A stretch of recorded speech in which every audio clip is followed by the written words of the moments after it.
Assalamualaikum. This is me, Amna Rafiq. Welcome you all to my channel. Hope you all are doing well.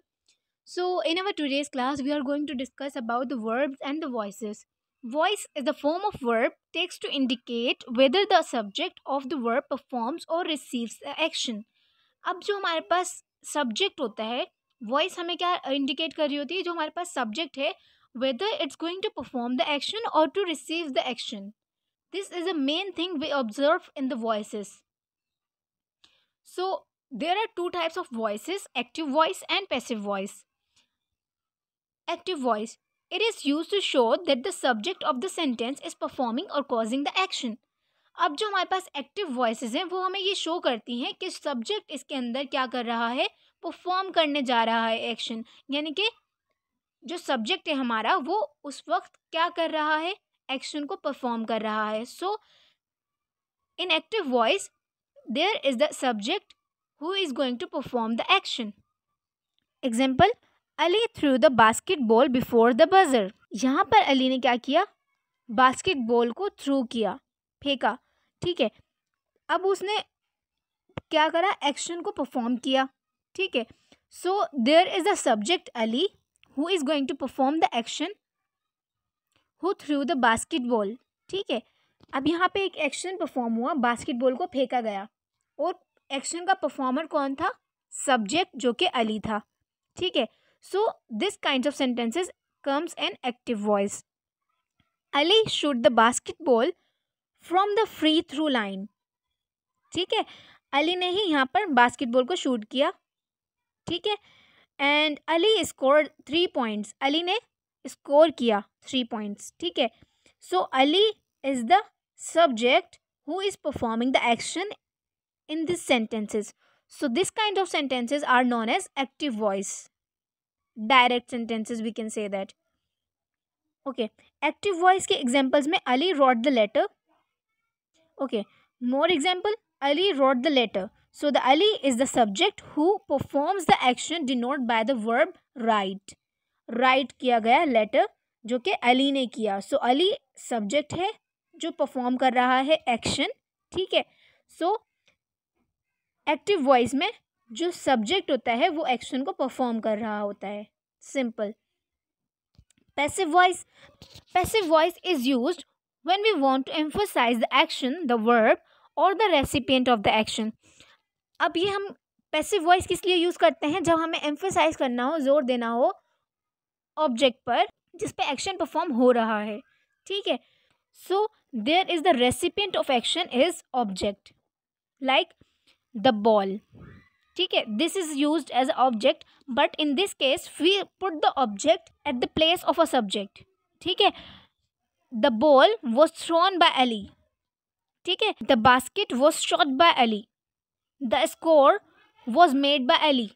ठीक है, अब इसमें क्या changes नज़र आ रही हैं आपको कि हमारे पास जो भी सब्जेक्ट्स थे, जो भी ऑब्जेक्ट्स थे, वो सब सब्जेक्ट की जगह पर आ गए. ठीक है, और जो सब्जेक्ट था वो ऑब्जेक्ट की जगह पर चला गया, यानी कि Ali performer of the action था, क्योंकि हमने पैसिव वॉइस में क्या करना था, ऑब्जेक्ट पर एम्फसाइज करना था जिस पे कि एक्शन को किया जा रहा हो. ठीक है, passive voice example, the letter was written by John. ठीक है, इसके अंदर भी ऑब्जेक्ट पहले और परफॉर्मर ऑफ द एक्शन बाद में आ रहा है. Letter receives the action denoted by write. ठीक है, अब लेटर जो है वो रिसीव कर रहा है एक्शन विच इज़ राइट, यानी कि लिखा जा रहा है लेटर. ठीक है, जो लिखना है वो काम है, और किस पे लिखा जा रहा है, लेटर पर. ठीक है, so the letter is object which comes first to indicate that this sentence is passive voice. Active and passive voice. अब एक्टिव वॉइस और पैसिव वॉइस में क्या फ़र्क है, व्हाट सब्जेक्ट डज. एक्टिव हमें ये बताता है कि जो सब्जेक्ट है वो क्या कर रहा है, और पैसिव हमें क्या बताता है, the focus is on the action, कि जो काम होने जा रहा है उस पे फोकस रखने को हम पैसिव वॉइस में काउंट करते हैं. Why does it matter, strong writing use active voices. अब जो हमारे पास एक्टिव वॉइसेस हैं वो स्ट्रॉन्ग राइटिंग के लिए बहुत ज़्यादा यूजफुल होती हैं. ठीक है, वाई डज इट मैटर, अब एक्टिव वॉइस हमारे पास जो होती है वो मोर डायरेक्ट और कंसाइज होती है, और पैसिव वॉइस यूजुअली वर्डियर।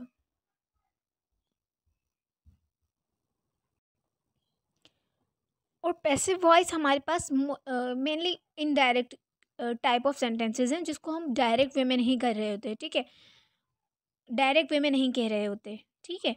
कैसे बनाना है पैसिव? सबसे आसान काम, सबसे पहले ऑब्जेक्ट को उठाना है, ठीक है, उसके अकॉर्डिंगली हमने वर्ब टू बी चूज करना है according to the tense and according to the object, ठीक है। नेक्स्ट हमने थर्ड फॉर्म का यूज़ करना है, जो हमारे पास वर्ब है उसकी थर्ड फॉर्म यूज़ करनी है, ठीक है।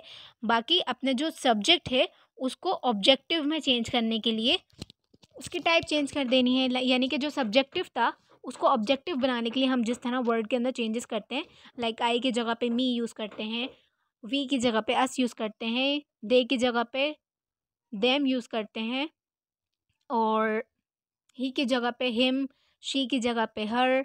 सो just like that we just have to change the subject into objective, ठीक है।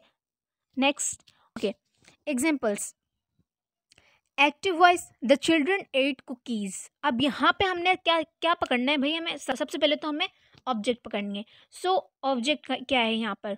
Let's search the object. Normally हमें वर्ब के बाद ऑब्जेक्ट मिल जाती है, सो द कुकीज़ मिल गई। नेक्स्ट, अब हमने क्या करना है? According to the verb and the object we just use the verb to be were, ठीक है। हमने यहाँ पे वर यूज़ करना है। क्यों? क्योंकि यहाँ पे जो ये वर्ब है वो हमें ये शो कर रहा था कि ये पास्ट टेंस है, पास्ट टेंस में वॉज या वर आएगा, ठीक है। अब इन दोनों में से हमने क्या चूज़ करना है? According to the object, either it's going to be the plural, we will go with were. If it is singular then we are going to use was, ठीक है। Now the cookies were eaten will be the same, the gopher dug the tunnel. अब यहाँ पे जो tunnel word है वो हमारे पास एज एन ऑब्जेक्टिव यूज़ हुआ है, ठीक है। सो हमने इसको सब्जेक्ट बनाना है सबसे पहले, ठीक है। अब जो टनल्स हैं वो प्लूरल हैं, so that's why we use are, ठीक है। और जो डग वर्ड है ऑलरेडी इसको हमने डग ही रहने देना है क्योंकि थर्ड फॉर्म में भी डग ही कहलाता है, ठीक है। बाय द गोफर, बाय का एडिशन किया और द गोफर्स एंड में आ गया क्योंकि ये नाम था। अब नाम हम एज इट इज़ लिखते हैं, नाम में हम कोई चेंज नहीं करते ऑब्जेक्टिव में, ठीक है। Basic rules for changing the active voice into passive voice. So the rules are, identify the subject, the verb and the object. सबसे पहले तो आइडेंटिफाई करना है आपको सब्जेक्ट क्या है, वर्ब क्या है और ऑब्जेक्ट क्या है, ठीक है। Then change this object into this subject. अब फिर हमने उस ऑब्जेक्ट को सब्जेक्ट की जगह पे लिखना है, ठीक है। Put the suitable helping verb और ऑक्सिलरी वर्ब, ठीक है, which are is, am, are and was verb, ठीक है। Then change the verb into past participle of the verb. अब जो हमारे पास वर्ब की फॉर्म वहाँ दी जा रही होगी उसको हमने पास्ट पार्टिसिपल में चेंज करना है, ठीक है। एड द प्रीपोजिशन बाय, उसके बाद प्रीपोजिशन ऐड करना है बाय, ठीक है। Next, change the subject into object. अब जो हमारे पास सब्जेक्ट दिया जा रहा था उसको हमने ऑब्जेक्ट बना देना है, ठीक है। Just like that there is a example, Sameer wrote a letter. Sameer को हमने देखा कि वो सब्जेक्ट है, वर्ब हमारे पास आ गया wrote and a letter is a object, ठीक है। Now the letter is object so we take it as a subject. Now a letter, then we put auxiliary verb, then we change the verb into past participle, then after the verb we use a preposition by and the subject comes at the end. By this method we just create a passive voice, ठीक है। So the sentence will be, a letter was written by Sameer. Forms of active and passive voices for tenses. First हमारे पास जो simple present tense है उनको हम कुछ इस तरीके से देखेंगे। जब हमारे पास एक्टिव वॉइस में दिए जा रहे हैं ये, तो we use first form of verb, ठीक है, और पैसिव वॉइस में we use third form of verb, ठीक है। एक्टिव वॉइस में हमारे पास सिंपल में फर्स्ट फॉर्म मौजूद होगी और हमने उसको थर्ड फॉर्म में चेंज करना है। We simply note that passive voice में हमेशा third form of verb use की जाएगी, ठीक है। They make car in Germany. अब हमने यहाँ से ऑब्जेक्ट को उठाया, दैट इज कार। मेक को हमने थर्ड फॉर्म में चेंज किया, मेड। जर्मनी हमारे पास एज इट इज़ रहेगा आगे सेंटेंस में, कार्स मेड इन जर्मनी। अब हम यहाँ पर बाय देम एंड में लगाएं या ना लगाएं, the sentence is simple is that cars जो हैं वो जर्मनी में बनाई जाती हैं, दैट्स ऑल। ठीक है, हमेशा हमें बाय लगाना ज़रूरी नहीं होता। When there is a need to emphasize on a subject, then we will go to mention the subject with it. ठीक है, नेक्स्ट ओके, प्रेजेंट कंटिन्यूस में हमने क्या करना है, सब्जेक्ट, एक्टिव वॉइस में हमारे पास सब्जेक्ट होगा, वर्ब टू बी के साथ आईएनजी होगा। ठीक है, और पैसिव में क्या चेंजेस आएंगे, वर्ब टू बी तो होगा यानी कि एज एम आर तो होगा, लेकिन साथ में बीइंग के एडिशन करेंगे हम। ठीक है, नेक्स्ट वर्ब को थर्ड फॉर्म में चेंज करेंगे, like I am writing a letter is a simple active voice. A letter is being written by me. अब हमने यहाँ पर verb to be ऐड किया, that is and being का addition must है यहाँ पर क्योंकि ये कंटिन्यूस टेंस है। ठीक है, नेक्स्ट हमने verb को चेंज किया थर्ड फॉर्म में और by me and me as a object use किया। ठीक है, सो ये बन गया हमारे पास पैसिव वॉइस।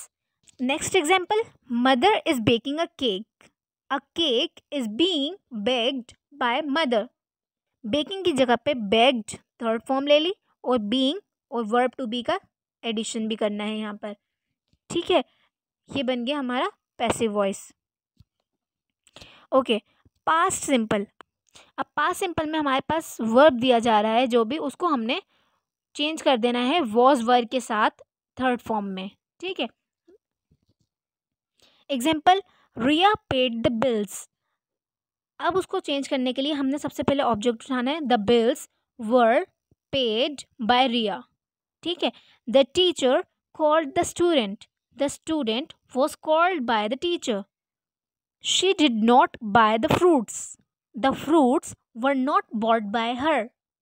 ठीक है, सबसे पहले हमने सारी ऑब्जेक्ट्स को उठा के यहाँ से सब्जेक्ट बनाया। ठीक है, बाकी वॉज वर के एडिशन किया थर्ड फॉर्म और कंटिन्यू बाय लगाकर अपना ऑब्जेक्टिव डाल दिया, दैट्स ऑल।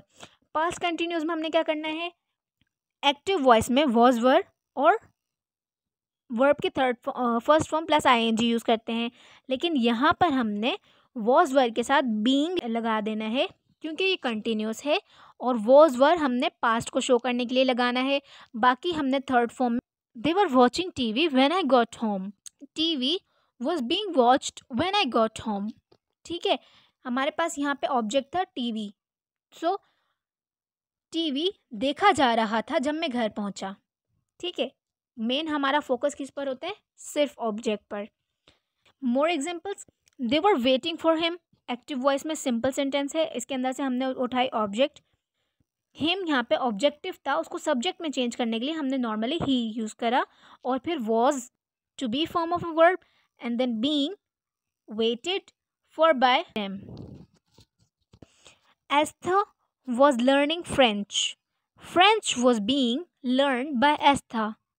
ठीक है, present perfect tenses. Present perfect tenses में हम सिंपली क्या यूज़ करते हैं, हैज़ हैव यूज़ करते हैं वर्ब की थर्ड फॉर्म के साथ। यहाँ पर भी हमने हैज़ हैव यूज़ करना है लेकिन बिन के साथ। ठीक है, थर्ड फॉर्म हमारी सेम रहेगी। She has finished his work. Her work has been finished by her. Just like that. She has not finished her work. Her work has not been finished by her. Has she finished her work? Has her work been finished? ठीक है, more examples. I have cleaned my room. My room has been cleaned. अब हमने यहाँ पे has और have का ध्यान से यूज़ करना है। ठीक है, according to the subject. Thomas had read the book before he saw the film. The book had been read by the Thomas before he saw the film. ठीक है, rules for the past perfect. अब past perfect बनाने के लिए क्या rule है हमारे पास, जब हम एक्टिव में बना रहे होते हैं तो हम हैड का यूज़ करते हैं और third form of verb use करते हैं। यहाँ पर हमने क्या करना है, हैड ही यूज़ करना है लेकिन बिन भी यूज़ करना है साथ में। ठीक है, third form of verb will be the same. Active voice, she had won the match. The match had been won by her. I had finished her work. Her work had been finished by me. अब हमने यहाँ पे I को me में change किया है। ठीक है, और had been सेम है, वर्ब की थर्ड फॉर्म सेम है। He had missed the last metro. The last metro had been missed by him. यानी कि उसने लास्ट मेट्रो मिस कर दी और लास्ट मेट्रो मिस्ड हो गई. ठीक है, just like that. The future simple tenses.